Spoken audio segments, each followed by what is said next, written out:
غیاض academy کے معزز دوستوں، میں ہوں محمد حارث اور آپ تمام دیکھنے اور سننے والوں کو السلام علیکم۔ ناظرین گرامی، 23 فروری 2022 کو سری لنکا کے کولمبو ایئرپورٹ پر 40,000 ٹن پیٹرول لے کر ایک آئل ٹینکر پہنچا، جس کی سری لنکا گورنمنٹ نے پیمنٹ ادا کرنی تھی، لیکن بینک کے پاس پیسے موجود نہیں تھے۔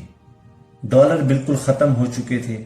وزیر خزانہ سے جب رابطہ کیا گیا تو معلوم ہوا کہ اسٹیٹ بینک کے پاس صرف 2 ارب 30 کروڑ ڈالر ہی موجود ہے، اور وہ بھی کسی کرنسی کی شکل میں نہیں۔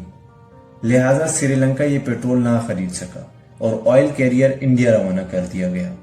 یہ اس ملک کے دیوالیہ ہونے کی شروعات تھی، کیونکہ اگلے 49 دنوں کے اندر ہی یہ ملک مکمل طور پر دیوالیہ ہو گیا، یعنی ان کے پاس اپنا قرض تک ادا کرنے کے لیے پیسے موجود نہیں۔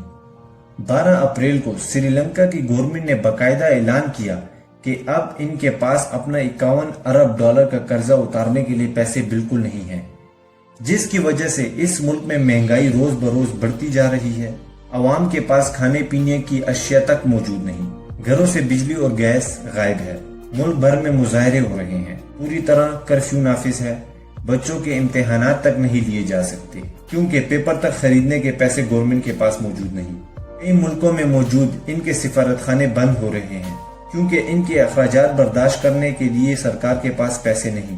سوشل میڈیا بین ہے، ملک میں کوئی لیڈرشپ نہیں، یہ ملک بنا کسی حکومت کے چل رہا ہے، پوری طرح تباہی کی صورتحال ہے۔ کچھ ہی عرصہ پہلے سیاحت اور تجارت سے اربوں ڈالر کمانے والا، دنیا کا تیزی سے ترقی کرتا ہوا 2.5 کروڑ آبادی کا یہ ملک آج اس مقام پر کیسے پہنچا؟ اور کیا پاکستان اگلا سری لنکا بننے والا ہے؟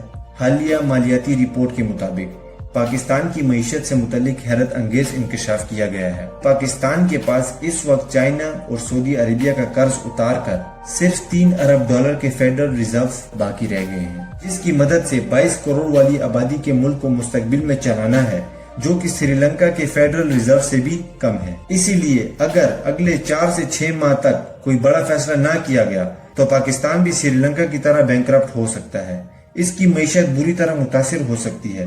حیرت انگیز طور پر برٹش راج سے آزاد ہونے والے ان دونوں ملکوں کے اندر حد سے زیادہ مماثلت موجود ہے، اور اگر ہم ڈیٹیل سے ان حالات کا جائزہ لیں جس کی وجہ سے سری لنکا کو آج اس تباہی پر آنا پڑا، تو آپ کو سن کر ایسا لگے گا کہ ہم سری لنکا کی نہیں بلکہ پاکستان کے حالات کی بات کر رہے ہیں۔ اور وہ حالات اور ریزمبلنس کیا ہیں، آئیے جاننے کی کوشش کرتے ہیں۔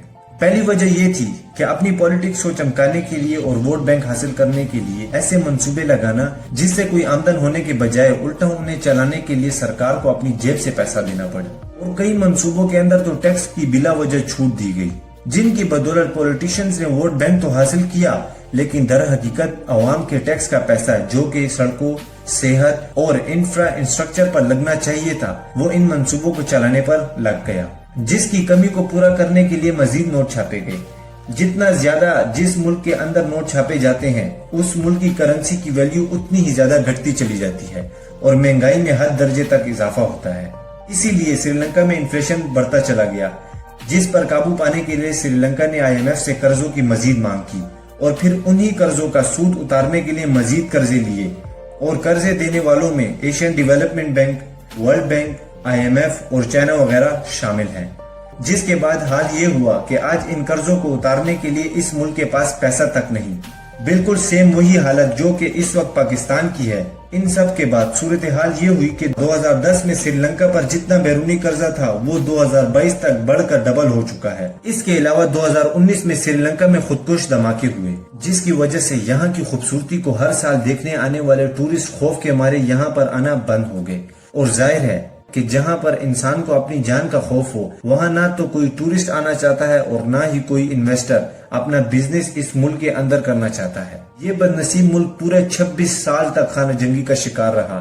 ان سب کے علاوہ بڑی وجہ یہ بھی ہے کہ سیاستدانوں کی ناقص پالیسیاں، سری لنکا کی ٹوٹل آمدنی کا 10% ٹورزم سے آتا تھا، جو کہ اچانک بند ہو گیا، اور دوسری طرف رہی صحیح کسر کووڈ-19 جیسی عالمی وبا نے پوری کر دی۔ پاکستان کو بھی کچھ ایسے ہی حالات کا سامنا ہے۔ دہشت گردی کے باعث کاروباری طبقہ بیرونی ممالک میں شفٹ ہو گیا، اور تھوڑی بہت جو سیاحت تھی وہ خوف اور کورونا وائرس کی نظر ہو گئی۔ ان سب حالات کو مد نظر رکھتے ہوئے یہی ظاہر ہوتا ہے کہ پاکستان اور سری لنکا کی معیشت اس وقت وینٹیلیشن پہ ہے اور دوا سے زیادہ دعاؤں کی ضرورت ہے۔ لہٰذا ویڈیو کو اختتام کرنے سے پہلے ایک بات کہنا چاہوں گا کہ اپنے ووٹ کا صحیح استعمال کرنا سیکھیے، اور جیسا کہ ہم سب جانتے ہیں کہ اللہ تعالیٰ بھی اس قوم کے حالات اس وقت تک نہیں بدلتا جب تک وہ خود کو بدلنے کی کوشش نہ کرے۔ امید ہے آپ سب کو یہ ویڈیو پسند آئی ہوگی، اپنے دیگر دوستوں کے ساتھ شیئر کرنا نہ بھولیے گا۔ ملتے ہیں اگلی ویڈیو میں، تب تک کے لیے اپنا خیال رکھیے گا۔ اللہ حافظ۔